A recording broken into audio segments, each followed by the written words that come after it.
حضرت لقمان حکیم نے اپنے بیٹے کو کہا 3 نصیحتیں تجھے کرنے لگا ہوں، یہ 3000 نصیحتوں کا خلاصہ ہے، اور ان میں بھی 2 کو یاد رکھنا، 1 کو بھول جانا۔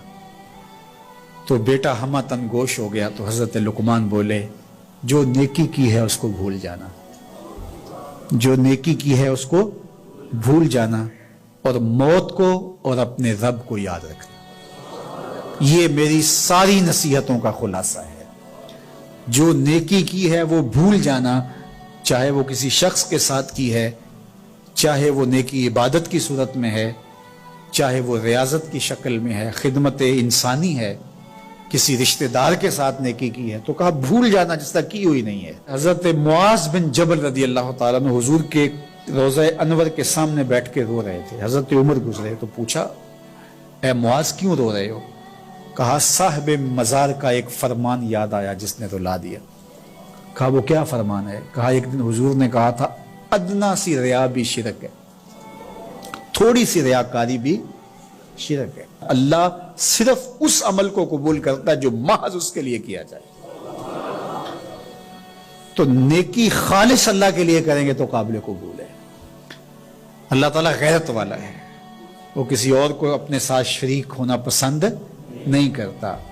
تو جب بھی نیکی کرو، یہ ثلث دین ہے، انما الاعمال بالنیات۔ اس حدیث کو علماء نے کہا ہے تیسرا حصہ دین کا اس میں ہے کہ اعمال کا دار و مدار نیتوں پہ ہے۔ نیت کا خالص ہونا شرط ہے، ورنہ محنت بھی کی، سجدے بھی کیے، خیراتیں بھی کی، سب کچھ کیا، لیکن نامہ اعمال میں 0 کو ہوگا۔ کیتی کتری پئی کھو محمد تے سکہ بنیا زردہ۔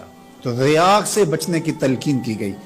حضرت لقمان حکیم نے کہا جو نیکی کی ہے اس کو بھلا دینا، اللہ کو اور اپنی آخرت کو کبھی فراموش نہ کرنا۔ جب آخرت مستحضر رہتی ہے، ہر وقت بندہ خیال میں رہتا ہے کہ میں اللہ کے حضور پیش ہونا ہے، ایک میدان لگنا ہے، وہاں ترازو گڑے گا، اعمال تولے جائیں گے، تو خود بخود اپنا محاسبہ کرتا رہتا ہے۔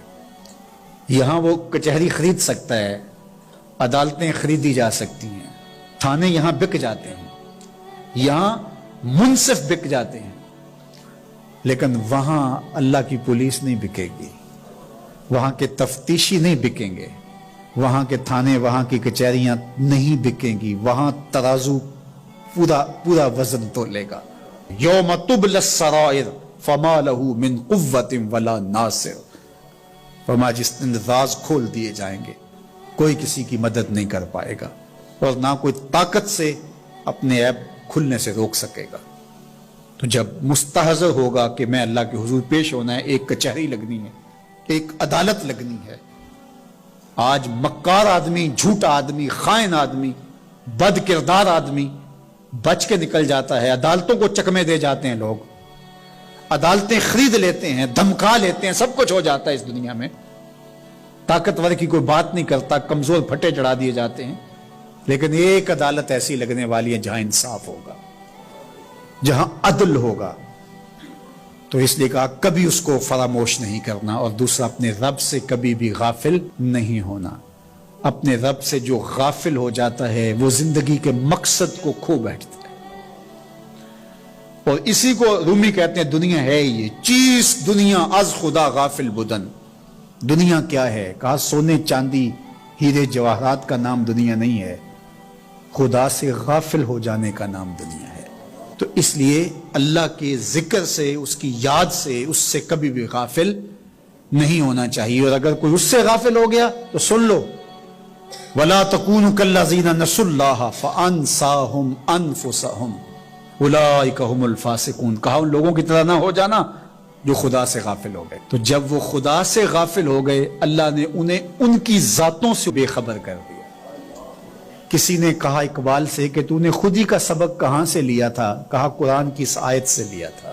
اور یہ بات ذہن میں بٹھا لیں، اپنے لیے بھی اور اپنی اولادوں کی طبع میں راسخ کریں جیسے بھی ہو سکے، کہ ایک چیز کو بھول جانا ہے، جو نیکی ہو گئی بھول گئے، اور اللہ کو بھی یاد رکھنا ہے اور آخرت کو بھی یاد رکھنا ہے۔ یہ چیز یاد رہ گئی تو سمجھ جاؤ خیر ہے، اور اگر یہ 2 چیزیں بھول گئیں اور جو بھولنے کی چیز ہے وہ یاد رہی تو سمجھو ہم نے اپنا سب کچھ لٹا دیا۔